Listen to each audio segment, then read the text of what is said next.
안녕하세요. 북만남 태림입니다. 네, 성공적 결혼 조건에 대해서 한번 이야기해 볼게요. 사랑의 지도를 그리자 러브맵이라고 되어 있네요. 같음에는 행복한 7층 집이라고 제시했는데요. 행복한 7층 집은 성공적이고 행복한 부부 관계를 유지하는 7가지 원칙.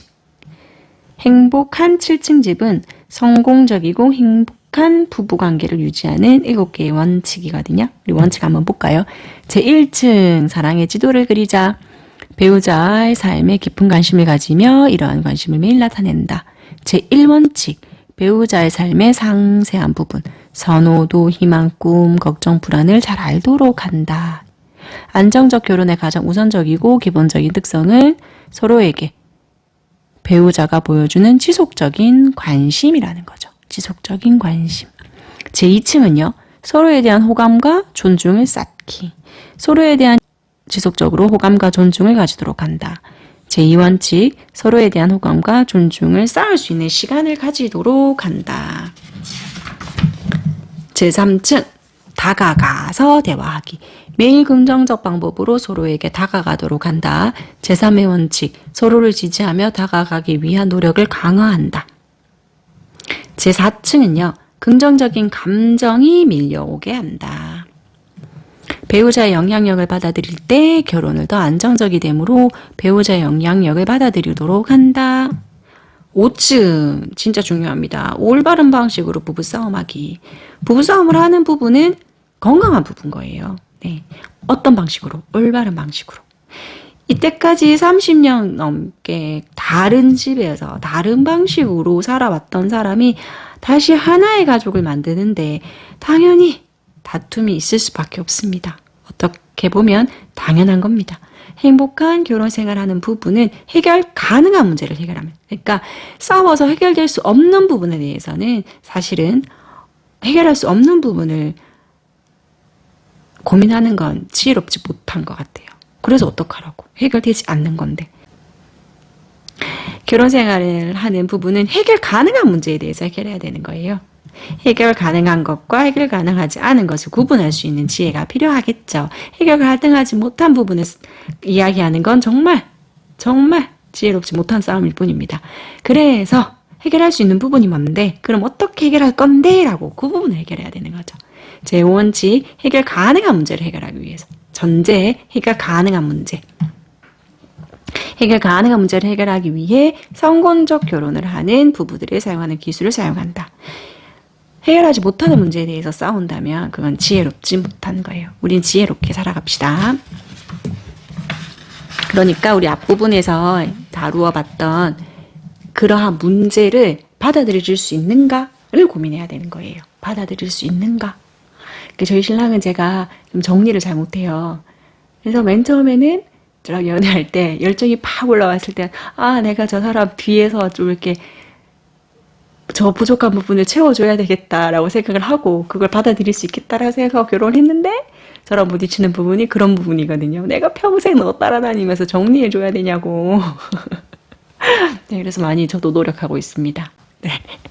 해결될 수 있는 부분인가 없는 부분인가를 고민해보고 신랑 입장에서는 해결할 수 있다는 거죠. 너 이렇게 좀 넘어오면 안 되겠니? 정리 좀 하면 안 되겠니? 해결 가능한 문제를 효과적으로 해결하고 끊임없이 계속되는 문제, 그러니까 해결되지 않는 문제에 대해서는 상의를 해라. 자신과 상대방이 생리적으로 진정화시키는 방식을 극복해 나간다. 그래서 저는 솔직하게 신랑한테 이야기를 했었어요. 노력하고 있는데 나도 잘 되지 않는 부분이니까 좀 기다려 줄래요? 라고요. 잘 싸웠습니다. 그 문제로. 네. 그리고 많이 저는 노력하고 있고 우리 각자 잘하는 일을 하자라고 하고 신랑이 또 그럼 너는 도대체 잘하는 게 뭐냐? 그러게요. 유튜브 잘 찍을게 하고 있습니다. 자신과 상대방의 생리적으로 진정시키는 방법으로 극복해 나가자. 안정적인 결혼 생활하는 부부의 해결 가능한 5단계 절차. 첫째, 상대를 배려하고 부드럽게 이야기를 시작한다. 둘째, 자신의 느낌을 전하거나 사과하거나 인정과 감사의 말을 전하는 것처럼 부정적인 감정이 일으키지 않는 말, 행동을 전달하는 보수 작업을 한다. 그러니까 제가 정리를 제대로 하지 못하는 부분, 신랑이 정리를 해주는 부분에 대한 인정, 그래서 신랑이 봉사해주는 부분에 대한 감사를 전해야 합니다. 그죠? 그걸 당연하게 받아들이면 안 돼요. 그죠? 셋째, 보수 작업에 대한 과정에서 감정적으로 흥분하고 화가 날 때는 상대방이 진정될 때까지 기다려야 합니다. 신랑이 뭐라고 했어요? 그럼 도대체 너가 잘하는 게 뭔데? 네, 자기가 다 정리를 해야 되니까 속상했겠죠. 그죠? 기다렸습니다. 진정될 때까지. 네. 노력할게. 내 잘하는 거 할게. 이 잘하는 거 뭔데? 유튜브 열심히 찍을게. 애들 학습시키는 거 내가 집에서 엄마표로 할게. 네. 어떻게 됐을까요? 절충 타협.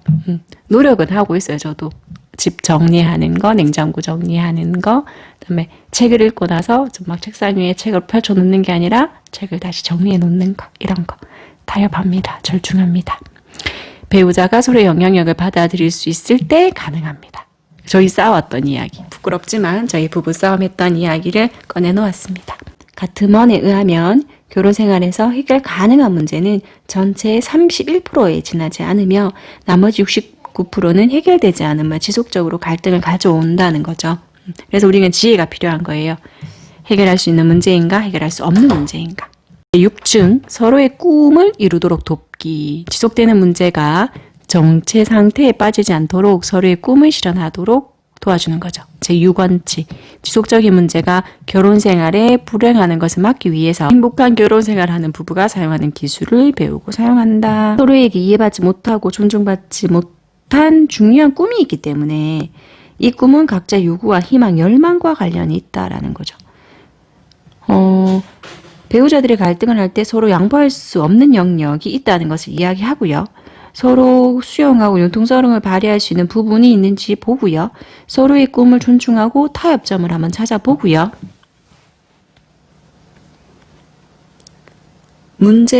지속되는 문제가 정체 상태에 빠지지 않도록 서로의 꿈을 발견하고 존중해야 합니다.